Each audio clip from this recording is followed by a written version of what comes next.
నమస్తే. మొత్తానికి రానున్నటువంటి 2వ తారీఖు కోసం అందరూ వెయిట్ చేస్తా ఉన్నారు. ఏదైతే దశాబ్ది ఉత్సవాలు తెలంగాణ దశాబ్ది ఉత్సవాలు రాష్ట్రం ఏర్పడి 10 సంవత్సరాలు కాబోతున్నటువంటి తరుణంలో ఒక పక్కన తెలంగాణ రాష్ట్ర సర్కార్ కీలకమైనటువంటి నిర్ణయాలు తీసుకోబోతున్నట్టుగా తెలుస్తా ఉంది. ఒక పక్కన చిహ్నం, మరో పక్కన గేయం. ఈ రెండింటిపైన తీవ్రమైనటువంటి చర్చ నడుస్తూ ఉంది. ఒక పక్కన గేయం పైనేమో అందరికి సంబంధించినటువంటి వ్యక్తులకు వాళ్ళు పాడడం ఏంటిది, వాళ్ళు దీనికి మ్యూజిక్ కంపోజ్ చేయడం ఏంటి అన్నటువంటి దానిపైన తెలంగాణ వాదులంతా మండిపడతా ఉన్నారు. ఇక ఇంకొక పక్కనేమో తెలంగాణ యొక్క చిహ్నం ఏదైతే ఉన్నదో, రాజముద్ర ఏదైతే ఉందో, ఆ రాజముద్రలో రేవంత్ రెడ్డి మార్పులు తీసుకొచ్చినట్టుగా తెలుస్తా ఉంది. కొత్త లోగోను ఆవిష్కరించబోతా ఉన్నట్టుగా తెలుస్తా ఉంది. దానిలో ఒక పక్కన ఏదైతే ఇంతకుముందు ఉన్నటువంటి రాజముద్రలేమో వరంగల్ సంబంధించినటువంటి కళాతోరణంతో పాటు అక్కడ కొన్ని ఉండేటి ఆ లోగోలో, కానీ వాటిని అన్నిటి కూడా తీసేసినట్టుగా తెలుస్తా ఉన్నది. కాబట్టి మరి ఈ సంబంధించినటువంటి వ్యవహారం పైన ఒక పక్కన రాష్ట్రంలో మరి అగ్నిజ్వాలలు అయితే ఎగిసిపడతా ఉన్నాయి. తెలంగాణ వాదులంతా కూడా రేవంత్ రెడ్డి తీసుకునేటువంటి నిర్ణయాలను వ్యతిరేకిస్తూ ప్రెస్ మీట్లు పెడతా ఉన్నారు.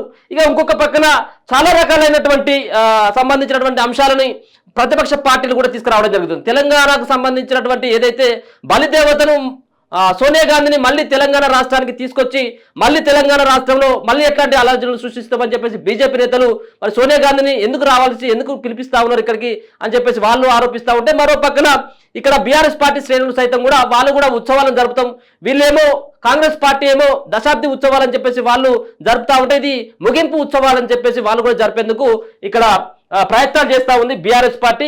మరి చాలా అంశాలు కూడా కొత్త అంశాలకు సంబంధించినటువంటి కూడా చూసుకోవచ్చు. కల్వకుంట్ల కవితకు సంబంధించినటువంటి దాంట్లో ఎమ్మెల్సీ కల్వకుంట్ల కవితకు ఎదురు దెబ్బ అన్నటువంటి ఆ వార్తతో పాటు మరో పక్కన బీఆర్ఎస్ కూడా అడ్డగోలు ఖర్చు పెట్టింది.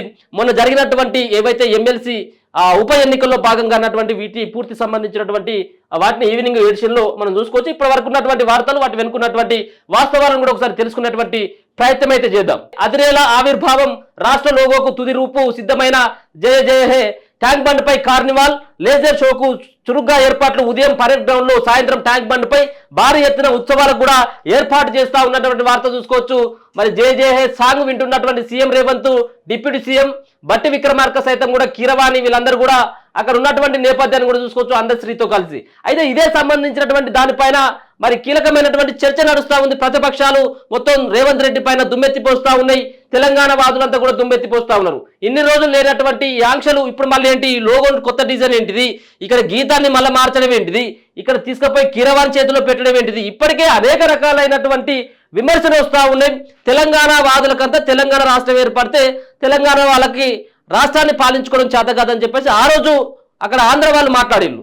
ఇప్పుడు కూడా తెలంగాణ వాళ్ళకి పాడేటువంటి సత్తా లేదని చెప్పేసి మళ్ళీ మాకు విమర్శలు ఎదురయ్యేటువంటి ఆస్కారం ఉంటుంది. కాబట్టి రేవంత్ రెడ్డి గారు మరి ఇక్కడ తెలంగాణలో మరి మ్యూజిక్ డైరెక్టర్లు, మరి సాహిత్యాన్ని సంబంధించినటువంటి ఉన్నటువంటి వాళ్ళు, పరిజ్ఞానం ఉన్నటువంటి వాళ్ళు లేరా అని చెప్పేసి తెలంగాణలో ఉన్నటువంటి మేధావులు, జర్నలిస్టులు, ఉద్యమకారులంతా కూడా రేవంత్ రెడ్డిని ప్రశ్నిస్తా ఉన్నారు. రేవంత్ రెడ్డి తీసుకున్నటువంటి ఏదైతే ఈ యొక్క డిసిజన్ ఏదైతే ఉన్నదో జయ జయ హే ఈ సాంగ్ సంబంధించినటువంటి దానిపైన అందశ్రీ కొత్తగా మరి ఆ యొక్క మ్యూజిక్ డైరెక్టర్ని కీరవాణ్ణి పెట్టి ఈ సంబంధించినటువంటి ఆ సాంగ్ ని రూపకల్పన చేస్తా ఉన్నారు. దీనిపైన విమర్శలు ఎదురైతా ఉన్నాయి. మొత్తానికైతే ఏదేమైనప్పటికీ కూడా మొత్తానికి తెలంగాణ రాష్ట్రంలో 10 సంవత్సరాలు రాష్ట్రం ఏర్పడినటువంటి సందర్భంలో పెద్ద ఎత్తున ఈ ఉత్సవాలను జరపాలని చెప్పేసి రేవంత్ రెడ్డి సర్కార్ అయితే భావిస్తున్నట్టుగా తెలుస్తా ఉన్నది. ఇక కవితకు ఎదురు దెబ్బ, ఇక పరిగణలోకి ఈడీ అనుబంధ ఛార్జీ షీటు జూన్ 3న విచారణకు నిందితులంతా రావాలన్నటువంటి ప్రత్యేక కోర్టు. మొత్తానికి ఎప్పుడైనా కానీ కల్వకుంట్ల కవిత జైలు పోయినప్పటి నుంచి ఎదురు దెబ్బలే దాగుతా ఉన్నాయి. ఇక ఇక్కడ ఈ యొక్క కేసులో 18 మంది ఉన్నారు. ఈ 18 మంది సైతం కూడా మీరు ఖచ్చితంగా 3వ తారీఖున మరి ప్రత్యేకమైనటువంటి కోర్టు ముక్కడికి రావాలని చెప్పేసి జడ్జి మరి ఆర్డర్ ఇచ్చినట్టుగా తెలుస్తా ఉన్నది. ఈ యొక్క లిక్కర్కి సంబంధించినటువంటి కేసులో మరి కీలకమైనటువంటి తీర్పు కూడా వెలువడేటువంటి ఆస్కారం ఉంటుంది. ఏదేమైనప్పటికీ కూడా కవిత చేసినటువంటి యొక్క సారా దందాకి మరి సారా దందాలో ఎట్టి పరిస్థితుల్లో బెయిల్ ఇవ్వద్దు అని చెప్పేసి అయితే భావిస్తా ఉన్నది ఈడీ కానీ సిబిఐ కానీ. మరి కోర్టులో, ఢిల్లీ హైకోర్టులో ఈ కవిత బెయిల్ కోసం అప్పీల్ చేసుకోవడం జరిగింది. బెయిల్లో బెయిల్ సంబంధించినటువంటి వాదనలంతా ఒక పక్కన కవిత తరపున ఉన్నటువంటి లాయర్లంతా వాదనలు వినిపించలేదు, మరో పక్కన ఈడీ సిబిఐ సంబంధించినటువంటి అడ్వకేట్స్ అంతా కూడా వాదనలు వినిపించడం జరిగింది. మరి ఎట్లాంటి తీర్పు ఉంటుంది, తీర్పు 30 తారీఖుకి రిజర్వ్ చేయడం జరిగింది. చూడాలి మరి దీనికి సంబంధించిన వ్యవహారం ఎట్లా ఉంటుంది, కవితను నిర్దోషిగా తేల్తారా లేకపోతే బెయిల్ వచ్చి బయట ఉంటుంది అనేది కూడా మనం చూడాల్సినటువంటి అంశంగా చెప్పుకోవచ్చు. ఇక బీఆర్ఎస్ ఓటమితో సమాచార ధ్వంసం, నేరమని తెలుసు, విలువైన సమాచారం పోతుందని కూడా తెలుసు, అయినా మమ్మల్ని మేము కాపాడుకోవడానికి 17 డిస్కులు మూసిలో పడేశాం, 1200 మంది ఫోన్లు ట్యాప్ చేశాం, ఈ ఆపరేషన్కు 8 ఫోన్లు వినియోగించాం, వివోఐపి ద్వారానే సంభాషణలు చేసినాం, ప్రణీత్ రావు కన్వెన్షన్ స్టేట్మెంట్ ఇచ్చాడు, కథం అయిపోయింది. మొత్తానికి ఈ ప్రణీత్ అనేటటువంటి దొంగ ఎవరైతే ఉన్నాడో, మొదలు దొరికినటువంటి దొంగ, ఈ దొంగ దొరికి ఇక్కడ ఉన్నటువంటి వాళ్ళందరూ కూడా ఎవరెవరైతే ఈ కేసులో ఇన్వాల్వ్ అయినటువంటి పెద్ద దొంగలు ఎవరు ఉన్నారో వాళ్ళ పేర్లు కూడా చెప్పడం జరిగింది. అయితే దొరికిన తర్వాత మొత్తానికైతే ఒక్కొక్కటిగా వాళ్ళ స్టేట్మెంట్లో నిన్న భుజంగరావు ఒక స్టేట్మెంటు, మరో పక్కన ఏదైతే రాధాకిషన్ రావు మరో స్టేట్మెంటు, ఇప్పుడు ఈ ప్రణీత్ రావు కూడా ఒక స్టేట్మెంట్ కూడా కన్వెన్షన్ స్టేట్మెంట్లో ఆయన ఇచ్చినటువంటి అంశాలు ఏంటిదంటే, ఈ సంబంధించినటువంటి బీఆర్ఎస్ పార్టీ ఓడిపోవడంతో మేము దొంగ పని చేసినాం, మళ్ళా ఎస్ఐబిలోకి చొరబడి ఏదైతే డిస్కులు ఉన్నాయో ఆ డిస్కులు మొత్తం అన్నింటిలో 17 డిస్కులను మొత్తం మూసిన అందులో కట్టలతో కట్ చేసి పడేసినామని చెప్పేసి ఆయన ఒప్పుకోవడం జరిగింది. మరి ఈ యొక్క బీఆర్ఎస్ ఓటమికి పోలీసులకు సంబంధం ఏంటిది, ఈ ఎస్ఐబి సంబంధించినటువంటి ఇంటెలిజెన్స్ పోలీసులకి సంబంధం, ఈ యొక్క సమాచారాన్ని ధ్వంసం ఈ సమాచారాన్ని ధ్వంసం చేయాలన్నాడు ఎవడు కావాలి, ఎవడు అనేది కూడా దొరకబట్టాలి.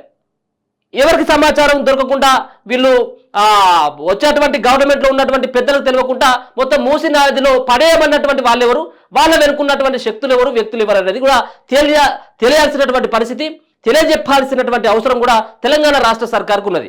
అయితే ఈ సంబంధించినటువంటి వ్యవహారంలో చాలా ముఖ్యమైనటువంటి బీఆర్ఎస్ పార్టీకి సంబంధించినటువంటి వ్యక్తులు ఉన్నారన్నట్టుగా తెలుస్తా ఉన్నది.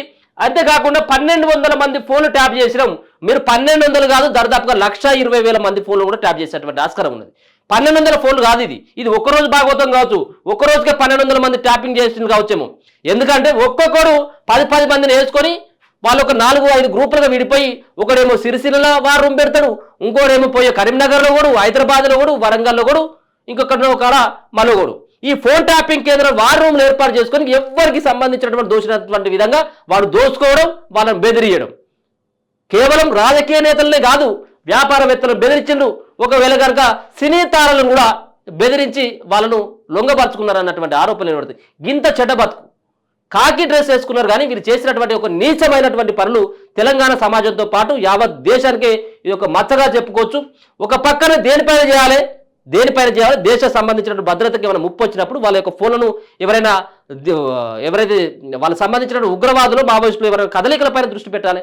ఈ పాపాత్ములు, ఈ దుర్మార్గులంతా కలిసి వాళ్ళు ఎవరెవరు మాట్లాడుకుంటా ఉన్నారు, ఎవరైనా ఉంటారు భార్య భర్తలు మాట్లాడుకునేదో సాటుకో నేటుకో మాట్లాడుకున్నటువంటి మాటలను కూడా ఒక బ్రోకర్ వ్యవహారం ఉంటుంది కదా, బ్రోకర్ వ్యవహారం ఉంటుంది కదా, ఈ యొక్క వ్యవహారాన్ని నడిపినట్టుగా తెలుస్తూ ఉన్నది. ఇవా ఇంటే 1200 మంది ఫోన్లను విన్నామని చెప్పేసి ఆ ప్రణీత్ రావు అనేటువంటి ఒక ఏసీపీ పనిచేసిండు ఆ సంబంధించిన టాస్క్ ఫోర్స్ డిపార్ట్మెంట్లో. ఆడప్పుకున్నాడంటే ఇది కేవలం ఈయన యొక్క ఆధ్వర్యంలో రోజుకు జరిగినటువంటి సంభాషణలు 1200 కావచ్చు. ఇట్లాంటిది భుజంగరావుకు ఒక 10 మందితో బ్యాచ్ ఉంటుంది, అక్కడ రాధాకిషన్ రావుకు ఒక 20-30 మందితోటి, ఇంకో అసలైనటువంటి పెద్ద తిమింగలం అక్కడ ఉన్నాడు కదా, వాడు ప్రభాకర్ రావు, అది పెద్ద తిమింగలం. ఇట్లాంటి సంబంధించిన వ్యవహారం అంతా కూడా మొత్తం ఈ దొంగలంతా కూడి మొత్తం ఈ వ్యవహారాన్ని నడిపిన దీంట్లో ఉన్నటువంటి అసలైనటువంటి దొంగలను దొరికేందుకు మరి ఖచ్చితంగా కూడా తెలంగాణ రాష్ట్ర సర్కార్ ఆ విధమైనటువంటి ప్రయత్నాలు చేయాలి. మొత్తానికైతే 1200 మందిని సమాచారాన్ని 1200 మంది ఫోన్లను కూడా మేము విన్నామని చెప్పేసి చెప్తా ఉన్నాడు. ఈ ఆపరేషన్కు 8 ఫోన్లు వినియోగించడం వివోఐపి ద్వారానే సంభాషణ చేసింది. ఎందుకంటే ఇది దొరకొద్దు కదా, మామూలు ఫోన్లో లేకపోతే వాట్సాప్ కాల్ అయితే దొరుకుతాయి అని చెప్పేసి ఈ వివోఐపి ద్వారానే ఈ మొత్తం అంతా ఈ వ్యవహారం నడిపినాం అన్నట్టుగా ఇక్కడ ప్రణీత్ రావు చెప్తున్నటువంటి అంశాన్ని కూడా చూసుకోవచ్చు. ఇక రాజా సింగ్కు మళ్లీ బెదిరింపులు, చంపుతామంటూ ఫోన్ కాల్స్, ప్రభుత్వానికి ఫిర్యాదు చేసినా పట్టించుకోవడం లేదన్న MLA, call list screen shot ట్విట్టర్లో పోస్ట్ చేసిండు గోషామహల్ ఎమ్మెల్యే. మరి రాజా సింగ్కు మళ్లీ బెదిరింపు కాల్స్ వచ్చాయి, ఆయన్ను చంపుతామంటూ గుర్తు తెలియని వ్యక్తులు ఫోన్ చేశారు. ఈ విషయాన్ని ఆయనే స్వయంగా తన ట్విట్టర్లో పేర్కొన్నారు. బెదిరింపు కాల్స్ వచ్చిన ఫోన్ నెంబర్లకు సంబంధించిన కాల్ లిస్టు స్క్రీన్ షాట్ ను పోస్ట్ కు అటాచ్ చేశారు. దీనిపై రాజా సింగ్ స్పందిస్తూ, ఈ రోజు నాకు అనేక నెంబర్ల నుంచి హత్యా బెదిరింపులు వస్తున్నాయి, నేను ఇలాంటి వాటికి గురి కావడం ఇదే మొదటిసారి కాదు, వీటిపై గతంలో ప్రభుత్వానికి ఫిర్యాదు చేసిన పట్టించుకోలేదు. అయినప్పటికీ బాధ్యతాయుతమైన పౌరుడిగా ఈ పరిస్థితిని పోలీసుల శాఖకు తెలియజేయడం నా బాధ్యతగా భావిస్తున్నానని పోస్ట్ చేసిండు. ఈ రాజాసింగ్ ఒకటి కాదు, దాదాపుగా నెలకి ఇట్లా ఉన్నటువంటి 30 రోజులలో 29 రోజులు ఏ వస్తాయి బెదిరింపు కాల్సే. ఇక దానిపైన కొత్తగా మాట్లాడాల్సింది ఏం లేదు. కానీ ఈయనకు కూడా ప్రాణహాని ఉందని చెప్పేసి ఆయన కూడా పోలీసులకు ఫిర్యాదు చేస్తా ఉన్నాడు. ఇక కవితకు ఎదురు దెబ్బ అనేది మనం చూసినాం. ఇక 4 హైదరాబాద్లో గల్లంతైనట, 2 డెడ్ బాడీలు గుర్తించిన అన్నటువంటి వార్తను చూసుకోవచ్చు. ఎన్కౌంటర్లో 2 మావోయిస్టులు మృతి చెందినట. ఛత్తీస్గఢ్లోని బీజాపూర్ జిల్లాలో ఇవాళ భద్రతా బలగాలకు మావోయిస్టుల మధ్య మాటేడ్ పోలీస్ పరిధిలోని ఎదురు కాల్పులు జరిగితే అలా ఎన్కౌంటర్లో మరి 2 మావోయిస్టులు చనిపోయినటువంటి ఒక ఘటనను కూడా చూసుకోవచ్చు. ఇక మరో పక్కన సిద్దిపేట డిఏఓపై సస్పెన్షన్ వేటు, మహిళా ఉద్యోగునితో అనుచిత ప్రవర్తన అనేది ఒక వార్తను చూసుకోవచ్చు.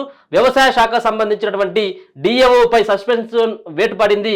మరి డిఏఓ శివప్రసాద్ పై సస్పెన్షన్ వేటు వేస్తూ రాష్ట్ర వ్యవసాయ శాఖ కమిషనర్ ఉత్తర్వులు జారీ చేసిండ్రు. అక్కడ ఉద్యోగితోటి, ఎవరైతే మహిళా ఉద్యోగితోటి వాడు డిఏఓ అనేటోడు కొంత అనుచితంగా ప్రవర్తిస్తే సస్పెండ్ చేసినట్టు వార్త చూసుకోవచ్చు. ఇక కంటైనర్లో ఊపిరాడక 15 ఆవులు మృతి చెందింది. పోలీసుల అదుపులో కూడా ఆ ముఠాను తీసుకున్నారన్న వార్త చూసుకోవచ్చు. ఇక తప్పుడు పనులు చేస్తే సహించా, చెన్నూరు రైతులు జూలైలోనే నాట్లు వేయాలి, సన్నవడ్లు పండిస్తే అవగాహన కల్పిస్తా, చివరి గింజ వరకు ఒడ్లు కొంటాం ఎమ్మెల్యే వివేక్ వెంకటస్వామి. ఇక దొడ్డు ఒడ్లు అయితే ఏకుర్రి, ఇక మీ సాగు మీరు సాగులు కానీ సన్న ఒడ్లు పండించుర్రి ప్రభుత్వం చెప్పినట్టుగా అని చెప్పేసి వివేక్ చెప్పేటువంటి ప్రయత్నం చేస్తాం. మరి దొడ్ల ఒడ్ల సంగతి ఏందో అది కూడా చెప్పాలి. వాళ్ళు పండించినటువంటి వాళ్ళది ఏందో వాళ్ళకు మరి ఇస్తారా ఇవ్వరా మా బోనస్ అనేది కూడా దానిపైన కూడా స్పష్టమైనటువంటి ప్రకటన విడుదల చేయాలి. కొండగట్టులో చిడతల రామాయణం బిల్డింగ్ పై నుంచి జారిపడి హెడ్ కానిస్టేబుల్ కూడా మృతి చెందినట్టు. ఇక మేడారం వెళ్తుండగా ప్రమాదం జరిగింది. అదుపు తప్పి ఆటో బోల్తా స్పాట్లోనే పాపం ఒకరు చనిపోయినటువంటి వార్తను చూసుకుంటే, అక్రమంగా భూమి రిజిస్ట్రేషన్ చేసిండ్రు, తహసీల్దార్ ఆఫీస్ ఎదుట బాధితుల ఆందోళన సూర్యాపేట జిల్లాలో ఘటన.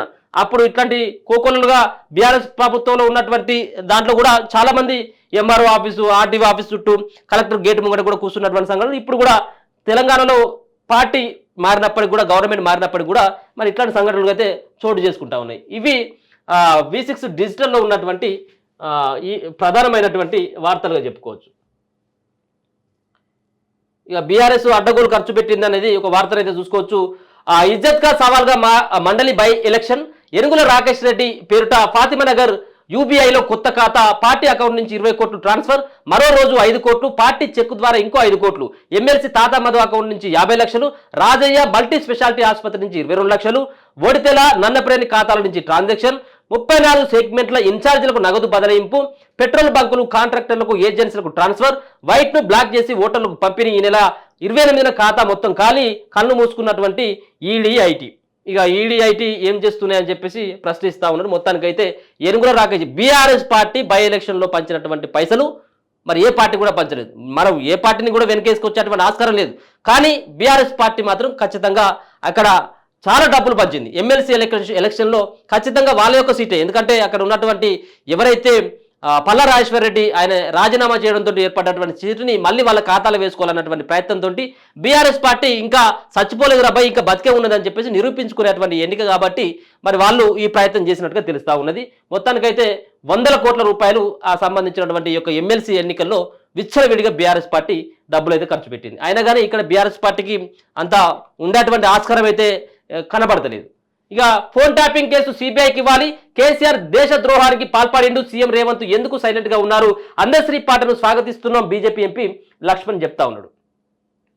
ఏది ఫోన్ ట్యాపింగ్ సంబంధించిన సిబిఐకి ఇవ్వాలి అని చెప్పి వాళ్ళు కూడా బీఆర్ఎస్ పార్టీకి కాంగ్రెస్ పార్టీకి సంబంధించినటువంటి నేతలంతా కూడా ఈ కేసును సిబిఐకి ఇవ్వాలి, సిబిఐ ఎంక్వైరీ చేయాలని చెప్తా ఉన్నారు. కానీ మరి ఇక ముఖ్యమంత్రి మాత్రం ఎప్పుడు కూడా సిబిఐకి అప్పగిస్తాం మరి ఏందనేది ఆయన కూడా స్పష్టత ఇస్తలేడు. మరి దీని వెనకాల మరి ఏం జరుగుతుంది అనేది కూడా తెలియాల్సినటువంటి అవసరం. ఇక రాష్ట్ర చిహ్నంపై సీఎం రివ్యూ, కళాకారుడు రుద్ర రాజేశం మంత్రి జూపల్లితో సమీక్ష చేసిండు ముఖ్యమంత్రి రేవంత్. ఇక ఏసీపీ కస్టడీకి ఏసీపీ ఏమాకు రెండోసారి మళ్ళీ నోటీస్ ఇచ్చిన బెంగళూరు పోలీసులు అన్నటువంటి ఆ డ్రగ్స్ సంబంధించినటువంటి ఆ రేవు పార్టీకి సంబంధించినటువంటి ఒక పాడైన వ్యవహారం అది.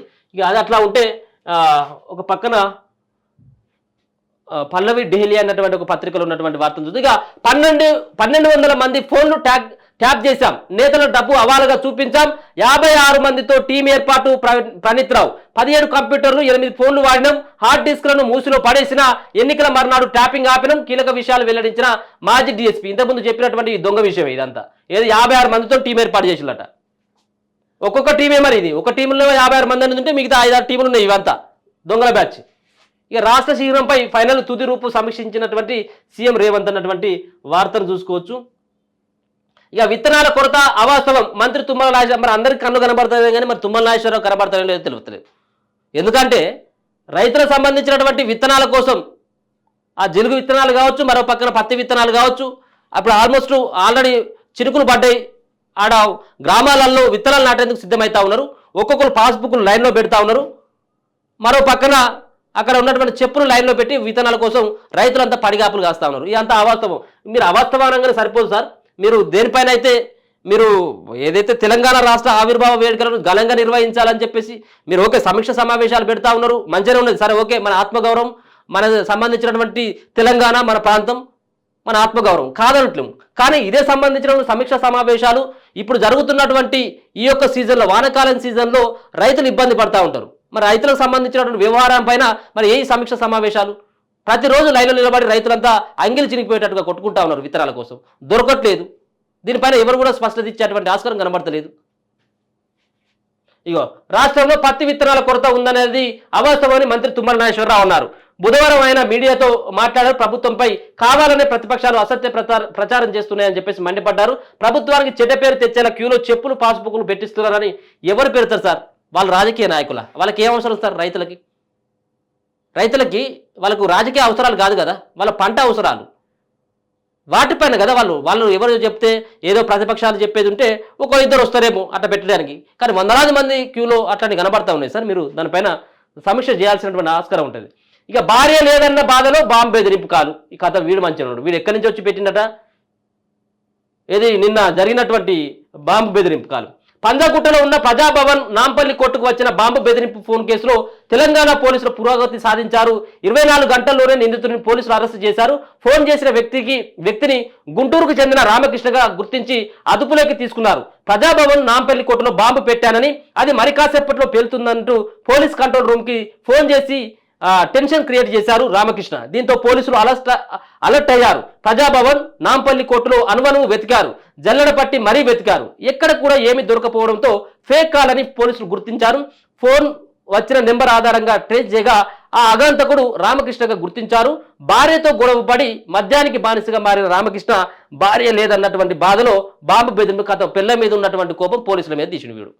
నిన్న ఒక పర్షాన ప్రజాభవన్లో ఒకటే జల్లడ పట్టుడు, కుక్కలొచ్చుడు, ఈ సంబంధించినటువంటి వీటన్నిటితో పోలీసులు అయితే ఒక ఆగం. ఇక్కడ ఒకటి మనం ఇంకో పక్కన రెండోది ఏది ఇంకెక్కడ నువ్వు పెట్టినావని చెప్పేసి ప్రజాభవన్ను నాంపల్లి కోర్టులో వాడు కోర్టులో బాంబు పెట్టాడు కథం. మరి వీని కథ పిల్లలతో గొడవ పడి మొత్తం తాగి ఆగం చేసిండు. నిన్న మొత్తం పోలీసులకు నిద్ర లేకుండా చేసిండు అనుకో రాదుల్ని. ఇక కాసేపు అయితే ఫోన్ ఒకసారి ఫోన్ చేసింది కాదు, ఇది గడికి ఫోన్ చేస్తాను 5 నిమిషాలకి. 5 నిమిషాలు పేరిపోతుందిగా, నాంపల్లి కోర్టు పేరిపోతుంది, మీ ప్రజాభవన్ ఉండదు, మీరు అందరు కాల్ చేసిపోవాలని చెప్పేసి వాడు ఒకటి నిన్న మొత్తం ఒకటే బెదిరింపు. మొత్తానికైతే వాడిని పట్టుకొని 4 తలిగిస్తే చెప్పినట్ట నా పిల్లలతో లొల్లేను సార్, అందుకని చెప్పేసి నేను డిప్రెషన్లో ఉన్న, తాగి మాట్లాడినా తప్పైందని చెప్పేసి అన్నాడు. మరి వాని మీద ఎట్లాంటి చర్యలు ఉండేదో చూడాలి. ఇక మినిస్టర్ క్వార్టర్స్లో చోరీ జరిగిందన్నటువంటి వార్తలు అయితే చూసుకోవచ్చు. ఇవి ప్రధానంగా ఉన్నటువంటి వార్తలు. మొత్తానికైతే ఏదైతే ఇన్ని రోజుల కానుండి జరుగుతున్నటువంటి ఫోన్ ట్యాపింగ్ సంబంధించినటువంటి అంశం ఏదైతే ఉందో దీంట్లో రోజుకొకమైనటువంటి కీలకమైనటువంటి విషయాలు బహిర్గతమైతే ఉన్నాయి. వాడు ఒకటి ప్రణీతరావు ఒప్పుకున్నటువంటి అంశంలో మరి 1200 మంది రోజుకు మరి అది సంవత్సరానిగా మొత్తం కలుతాను అనేది వాడు స్పష్టత ఇవ్వాలి. మొత్తానికైతే ఫోన్లు మాత్రం ట్యాపింగ్ చేసినాం. ఇది మేము పైన ఉన్నటువంటి తెలంగాణ రాష్ట్రంలో మరి తెలంగాణ బీఆర్ఎస్ పార్టీ అధికారంలోకి రాకపోవడంతో దాంట్లో ఉన్నటువంటి హార్డ్ డిస్క్లను మొత్తం కూడా పగలగొట్టడం జరిగిందని చెప్పేసి ఆయన నిజాన్ని ఒప్పుకున్నటువంటి వార్త అనేది చూసుకోవచ్చు. చూస్తూనే ఉండండి మన తొలి వెలుగు.